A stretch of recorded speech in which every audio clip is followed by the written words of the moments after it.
வணக்கம். நான் கிராண்ட்மா பேசுகிறேன். எல்லாரும் மறக்காமல் சப்ஸ்கிரைப் பண்ணிடுங்க.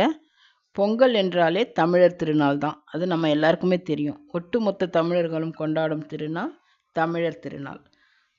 நமக்கெல்லாம் நிறைய பண்டிகைகள் இருக்குது. அதில் முதன்மையானது பொங்கல் திருநாள். அதை தான் நாம் தமிழர் திருநாள்னு சொல்கிறோம். பாரம்பரியமிக்க ஒரு பண்டிகை. ஆடி மாதம் விதை விதைச்சி தை மாதம் அறுவடை செய்து சூரியனுக்கு புது அரிசியில் பொங்கல் செய்து வெல்லம் போட்டு கரும்பு புது மஞ்சள் வைத்து சூரியனுக்கு நன்றி செலுத்தும் நாள் பொங்கல் திருநாள்னு சொல்லலாம், தமிழர் திருநாள்னு சொல்லலாம்.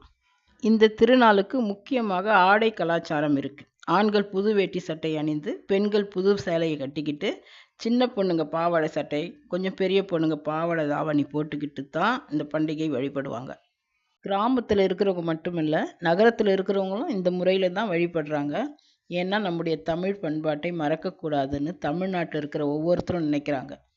ஆனால் நம்முடைய துணை முதல்வர் திரு உதயநிதி அவர்கள் பொங்கல் பண்டிகை எப்படி கொண்டாடுறார் பாருங்க. எரியாத அடுப்பு, அந்த அடுப்பு மேலே ஒரு காலி பானையை வச்சு அந்த பானைக்குள்ளே கரண்டியை வச்சு கலக்கிக்கிட்டு இருக்காரு. பொங்கல் செய்கிற மாதிரி போஸ் கொடுக்குறாங்க. அந்த போஸ் கூட நியாயமாக இருக்கணும் இல்லையா? வேட்டி சட்டை போடாமல் பேண்ட்டும் டிஷர்ட்டும் போட்டுக்கிட்டு இருக்காரு. காலில் ஷூ போட்டுக்கிட்டு இருக்காரு. அவருக்கு வலதுபுறம் இஸ்லாமிய பெண் இருக்காங்க, இடதுபுறம் கிறிஸ்தவ பெண் இருக்காங்க.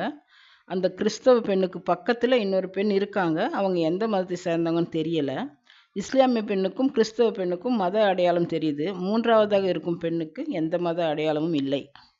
தமிழர் திருநாள் தமிழர்கள் எல்லோரும் கொண்டாடலாம், அதில் மாற்று கருத்து இல்லை. அதற்கென்று பாரம்பரியம் இல்லையா? பேண்ட்டு டிஷர்ட்டு ஷூ போட்டுக்கிட்டு தான் பொங்கல் செய்வாங்களா? இதுதான் திராவிட பொங்கலா? ஆனால் ஆளுநர் ஆர்.எம். ரவி அவர்களும் பொங்கல் பண்டிகை கொண்டாடி இருக்காரு. தமிழர்கள் கொண்டாடுவதைப் போலவே வேட்டி சட்டை அணிந்து நம்ம எல்லாம் எப்படி கொண்டாடுவோமோ அதே மாதிரி கொண்டாடி இருக்கார். அவர் வேறு மாநிலத்தை சேர்ந்தவராக இருந்தாலும் தமிழ்நாட்டில் இருப்பதால் நம்மோட கலாச்சாரப்படி அவர் கொண்டாடினார். ஆளுநர் தமிழ்நாட்டில் நிரந்தரமாக இருக்க போவதில்லை. இருந்தாலும் தமிழர் முறைப்படி அவர் கொண்டாடுகிறார். ஆனால் இவர்கள் எல்லாம் தமிழ்னு சொல்லிக்கிட்டு தமிழர் பண்டிகையை அசிங்கப்படுத்துகிறாங்க. நமக்கெல்லாம் புத்தாண்டு சித்திரை ஒன்றுதான். நமக்கு மட்டுமல்ல, உலகத்தில் உள்ள தமிழ் மக்கள் எல்லோருக்குமே சித்திரை முதல் நாளைத்தான் புத்தாண்டாக கொண்டாடுறாங்க. கலைஞர் கருணாநிதி அவர்கள் தை மாதம் 1ஆம் தேதி தான் புத்தாண்டு என்று சொல்லியிருக்கிறார். தை மாதம் 1ஆம் தேதி தான் எல்லாரும் புத்தாண்டை கொண்டாடணும்னு சொல்லியிருக்காரு. தமிழ் மாத வரிசைப்படி சொல்லணும்னா சித்திரை வைகாசி ஆணி அப்படி தானே சொல்லுவோம். தை மாசி பங்குனி நான் சொல்லுவோம். காலம் காலமாக நாம் செய்யும் முறையை இவங்க மாற்றுவாங்க. உடனே நம்ம மாறிடணுமா? ஆனால் யாரும் மாற மாட்டாங்க. தை மாதத்தை புத்தாண்டாக கொண்டாடுறதில்ல யாருமே. சித்திரை மாதத்தை தான் புத்தாண்டாக கொண்டாடுறாங்க. தமிழக வெற்றி கழகத்தின் தலைவர் விஜய் தமிழர் திருநாள் வாழ்த்து மற்றும் புத்தாண்டு வாழ்த்துன்னு சொல்லி இருக்கிறார்.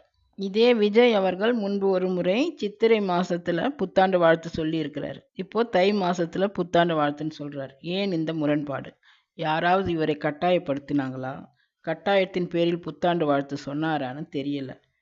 பண்டிகையின் கலாச்சாரத்தை கெடுக்கிறது, புத்தாண்டின் மாதத்தை மாற்றி வைக்கிறது, இதெல்லாம் விட்டுட்டு ஆக்கப்பூர்வமான வேலையை பார்த்தா நல்லா இருக்கும். பிடிச்சிருந்தா லைக் பண்ணுங்கள், ஷேர் பண்ணுங்கள், உங்கள் கருத்தை பதிவு பண்ணுங்கள், மறக்காமல் சப்ஸ்கிரைப் பண்ணுங்கள். நன்றி, வணக்கம்.